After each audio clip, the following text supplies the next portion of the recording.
Hello and welcome to the very busy week 14 update for Strikeout. If we jump on over to the GitHub page, Rockley and I put in a lot of commits this week. So Rockley put in adding the enemy taking damage sound effect, as well as adding the shatter screen sound effect for the shatter ball.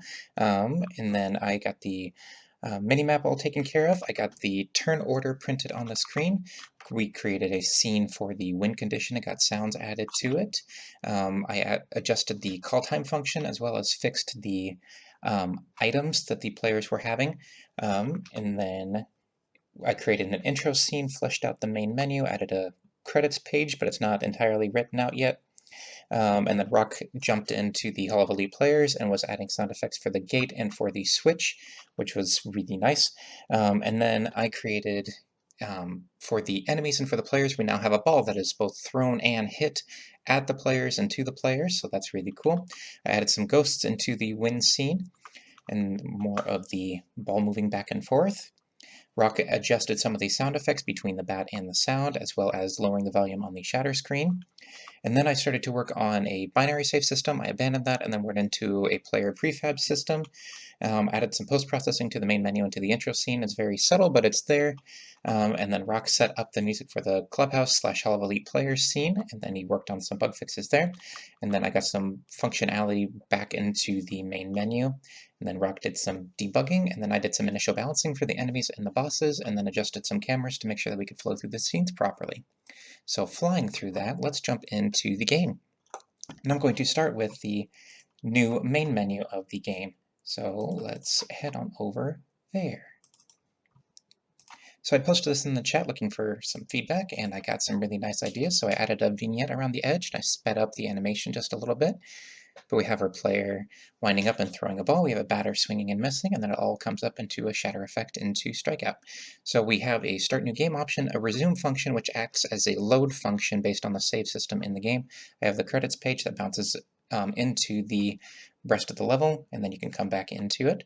And then quit will quit the entire game, and that's not going to function here in the play setting. So if we jump into start new game, we have our intro scene, which talks about some of the, trying to build up some of the emotion into the game and why you're doing what you're doing. And we cut from this into some of the enemies that you could be facing. So some of the minor league players into some of the major league players. And then we have some reverse backlit shadowing lighting elements for the 4 bosses that you're going to see, as well as putting them in a red background because enemies. And then you go into like a little bit of a Hall of Elite Players type of thing. We have the bars at the top and the bottom to make it feel a little bit more cinematic. And then we cut into the 4 players with a white background for the like inspirational feel to it. And then once you finish that up, then you'll be thrown into the training area, and since you have no money or anything, then you can just come over here and you'll jump into the concourse area. And while we jump into the concourse, we're going to go find our enemy here, and I don't know if you can hear it with how low my sound system is, but I'm going to start a battle and you're going to hear the shatterball effect, maybe, which sounds really cool. And then we jump into the battle music. So in the last week, I've added our turn order up here, and right now it's currently displaying the enemy queue list rather than the enemy name list, so I'm going to be adjusting that in the future. And so who you're currently up lists your name here, so the starter, which is the red guy, and then on deck would be enemy 1, which I think is this guy, and then in the hole, so it'd be third, which is a baseball term, would be our middle reliever, which is hiding behind our menu deck here. So we can go ahead and select our pitch here. We can choose who we're throwing it against, and you're going to see a ball created from the player, and that's created inside of the glove, transferred to the hand, animated through the hand, and then it parents itself out to attack the enemy in whatever direction the player is facing. So let's attack here, so you can see what's going on. So the enemy takes some damage there, and now the enemy's going to attack. Just like that. And we'll go ahead and wrap up this battle here. Some of the release points are a little bit different, so they adjust themselves throughout the throw. And let's see if we can try to find a resistance point. So a resistance point, they will foul the ball right back off, and it will fly off above your head. So that's kind of cool. And now let's try the fastball over here. There we go. So, ooh, you're not quite dead, are you? Alright, so flying through here. I had adjusted all of them, so the health is a little bit higher than what I am used to. It's okay. We can see how it'll feel in the game now. So come over here. And that should do it. So we have the experience that we got, our item that we got, our money that we got, and since nobody leveled up, we just have this screen, and then we go back into our setting here. So let's jump into the Hall of Elite Players so we can demonstrate what else is going on there as well. I just wanted to show that we could fly through all of that. So now our Hall of Elite Players is our clubhouse. So if we play this here,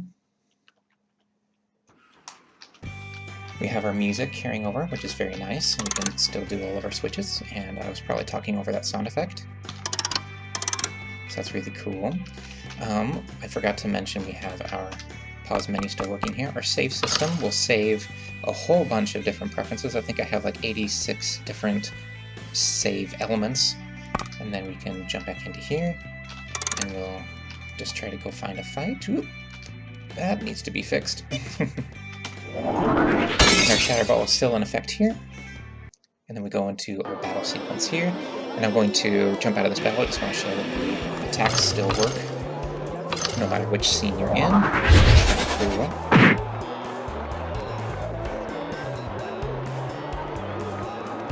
So just like that.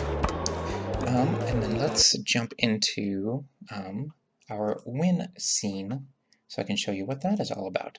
So after you defeat the Babe Ruth, which is your final boss, then you'll be dumped into this scene.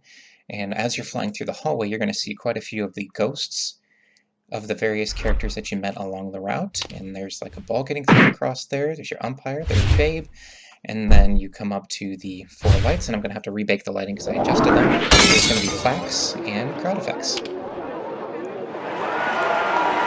I'll increase the size of that. And then it'll dump you right back to the main menu, so that way you can start again. And I think I'm going to integrate like a save feature, so that way you can jump back into your save file once you finish that up. But that is the current state of the game. We have 1 week left, and I'll jump on over to our Trello board here. And mostly, it's just going to be bug fixing and polishing. So if anybody would like to jump in, I would love to have some QA testers or some bug testers, so then I can get those all fixed up. Because this is a rather big project, and looking at my week ahead, I don't know if I'm going to be able to get all the bugs done that I would like to get done. So if anybody would like to jump on board, there's still time left, and this is week 14 of Strikeout.